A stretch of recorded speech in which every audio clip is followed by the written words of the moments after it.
So, America wants to save us now.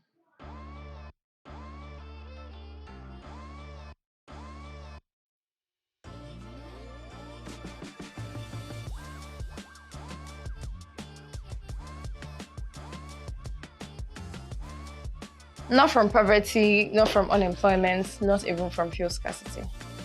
No, Donald Trump has decided that Nigeria, the giant of Africa, needs American troops on our soil to protect Christians from persecution.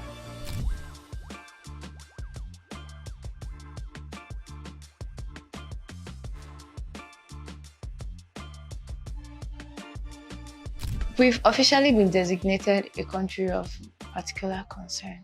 Christianity is facing an existential threat in Nigeria. Thousands and thousands of Christians are being killed. Radical Islamists are responsible for this mass slaughter.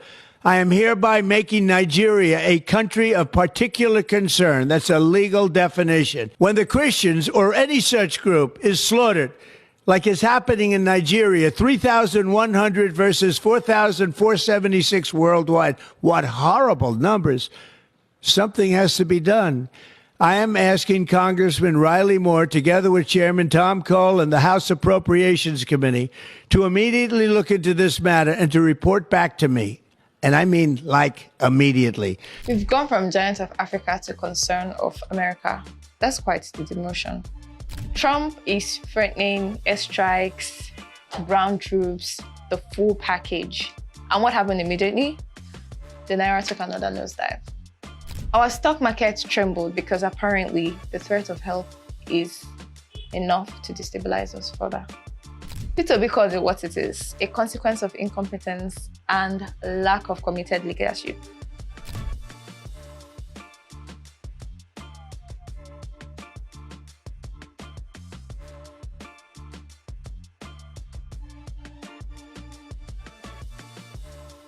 And you know what? He's not wrong.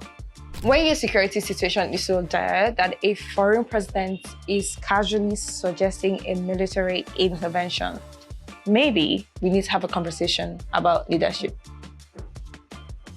But here is where it gets interesting. The moment Trump made this announcement, the Nigerian army suddenly remembered they have a Twitter account.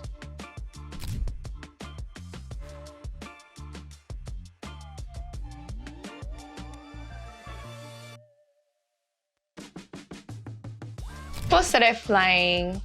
We eliminated 50 bandits here. We rescued 100 hostages there, and it's like watching a student who hasn't done an assignment through the entire semester suddenly turning everything a night before the exam. Like, oh my God, sir, I've been working. I've been doing all the work. Look at all this assignment, look at all the work. Please don't invade us. Like, are we joking here? And Nigerians, we did what we do best. We turned it into memes. And honestly, the jokes are absolutely hilarious.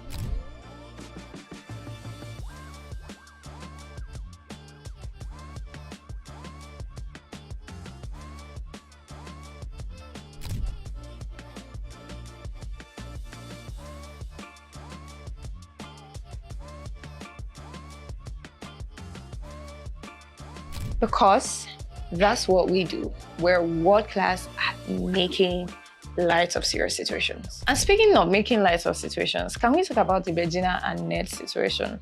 So Regina posted a video that was supposed to clarify things, but we ended up with more confusion. For 7 fucking... Will kids watch this video? For 7 years. My mom held it down. She tried. You all insulted her. Like, she tried. She tried. It's me. I'm the one with easy coconut head. It's me. I'm so ashamed to say I fell in love. Type shit. But I actually really did. And it's crazy. But I did. Everyone said no. My mom, come on now. And you all stop saying I got married out of greed. Excuse me. No, we were not broke. Does that make sense? So what did we do? We analyzed the video, think pieces here and there. People spoke for who they wanted to speak for. People took sides, obviously made jokes of how she married for money. Everything just kept happening. People kept saying what they had to say.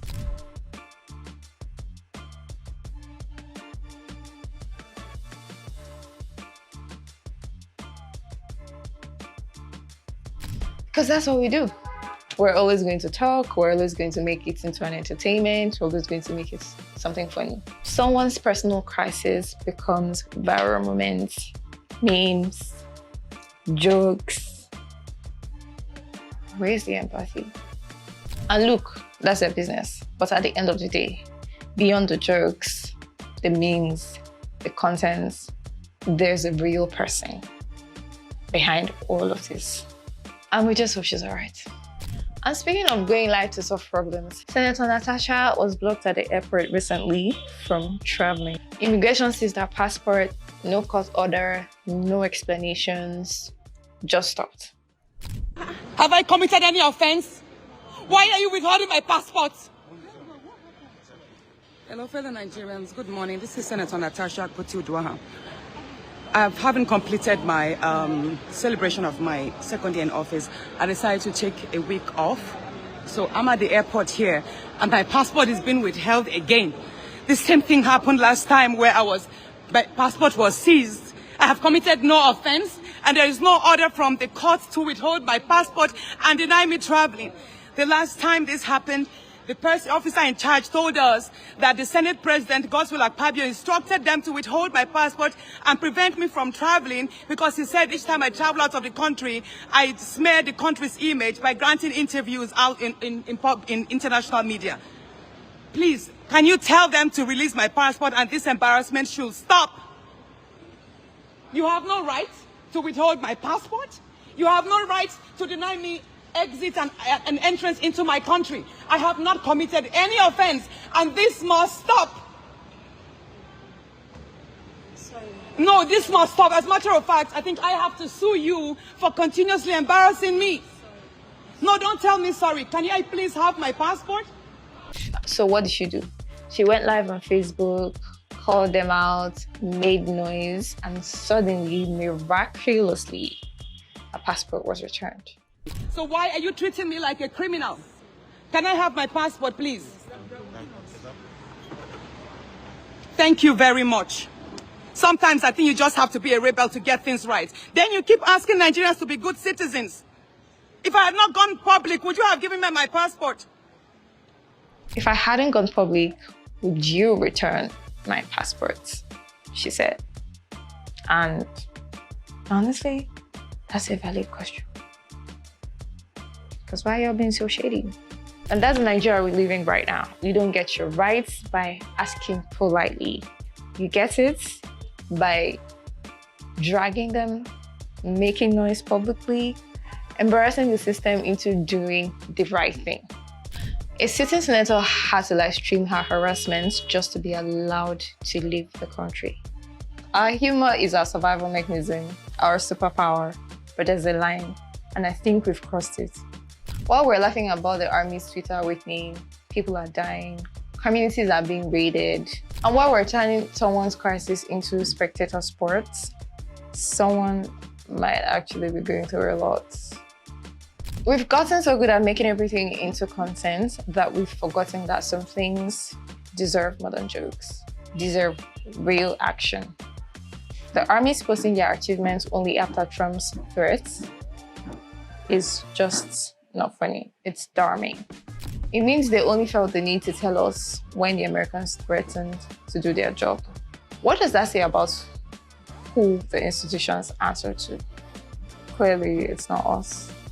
But while we're laughing, the giant of Africa is on its knees, and the world is wondering if we need help standing up. Where does all of this lead us? What's the next line of action? If you ask me, no comments.